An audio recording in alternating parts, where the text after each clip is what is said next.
پاکستان سے کسی نے پوچھا ہے کیا تہجد کے لیے سونا ضروری ہے؟ بہتر ہے، سنت جو نبی صلی اللہ علیہ وسلم کا عام معمول تھا تہجد میں وہ یہی تھا کہ آپ آرام کریں، اس کے بعد رات کو اٹھیں، بے شک بیچ رات کو اٹھ جائیں، آخری رات کے آخری حصے میں اٹھ جائیں، کچھ نیند سنت ہے اس میں، اور اس میں ایک حکمت بھی ہے۔ حکمت یہ ہے کہ جب نیند سے بیدار ہوتا ہے نا انسان تو دماغ بالکل فریش ہوتا ہے، عبادت میں دل لگتا ہے اس کا، تھکا ہوا آدمی کیا عبادت کرے گا؟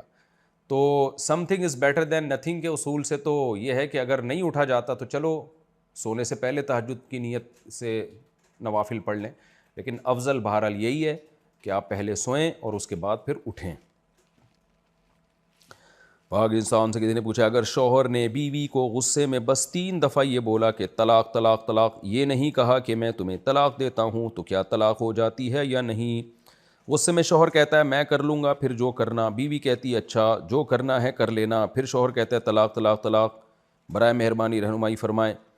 شوہر چونکہ بیوی کو مخاطب کر کے ہی کہہ رہا ہے طلاق طلاق طلاق، تو اس کا مطلب ہے کہ یہی مطلب ہے کہ تمہیں طلاق، تو یہ پورا سینٹینس ہی ہے۔ بعض دفعہ جملے میں ایک لفظ ذکر کیا جاتا ہے اور سینٹینس کو، باقی سینٹینس کو اس لیے حذف کر دیا جاتا ہے کہ سامنے والا سمجھ جائے گا۔ جیسے کسی نے آپ سے پوچھا کہ بھئی آپ فلاں جگہ گئے تھے، آپ کہتے ہیں ہاں، تو ہاں کا کیا مطلب ہے؟ ہاں میں فلاں جگہ گیا تھا، تو یہ پورا سینٹینس ہے۔ تو عرف میں ایسا ہی ہوتا ہے کہ جملے کے شروع کے اور آخر کے الفاظ کو حذف کر دیا جاتا ہے۔ ویسے ہی کوئی شخص بیٹھا ہوا لکھ رہا ہو طلاق طلاق طلاق اور اس کی نیت بیوی کو طلاق دینے کی نہ ہو، یا زبان سے ویسے ہی بول رہا ہو، تو اس سے طلاق نہیں ہوتی۔ لیکن جب بات میاں بیوی میں چل رہی ہے تو بھائی اس کا مطلب یہی ہے کہ تمہیں طلاق ہے، تو یہی مطلب ہے اس کا۔ تو لہٰذا ایسی صورت میں اگر بیوی کی طرف نسبت کر کے شوہر نے کہہ دیا، یعنی بیوی کو خطاب کر کے شوہر نے کہہ دیا، اور غصے کا لفظ تو غصے میں کہا ہے، تو یہ تو خود واضح قرینہ ہے، تو اس لیے تینوں طلاقیں واقع ہو جائیں گی۔ اور یہ آپ کے سوال دیکھیں کیسا ہے، اگر شوہر نے بیوی کو غصے میں بس 3 دفعہ یہ بولا تو یہ بس ہے؟ تو اتنا بڑا گناہ ہے اکٹھی 3 طلاقیں دے دینا۔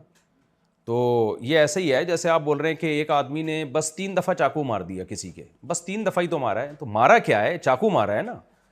تو طلاق کا لفظ بھی ایسے ہی ہے، رشتہ ختم کر دیتا ہے بالکل یہ۔ تو اس لیے مردوں کو اپنی زبانوں کو سنبھالنا چاہیے، لڑائی جھگڑے ہر گھر میں ہوتے ہیں، تو ایک دم جو ہے وہ ڈیورس پہ آ جانا اور زبان سے طلاقیں نکال دینا، یہ بے وقوف اور احمق لوگوں کا کام ہوتا ہے۔